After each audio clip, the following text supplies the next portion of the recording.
மெதுவாக உன்னை கொஞ்சம் தொட வேண்டுமே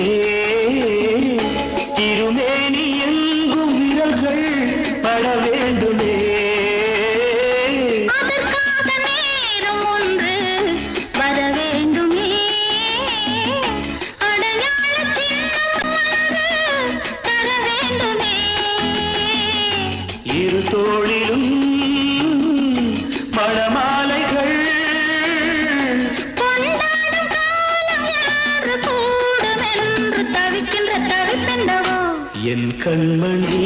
உன் காதலி இடமாங்கனி உன்னை பார்த்ததும் சிரிக்கின்றதே நான் சொன்ன ஜோக்கை கேட்டு நாடமோ நீ நகைச்சுவை மன்னன் இல்லையோ என் மன்னவன் உன் காதலன் என்னை பார்த்தது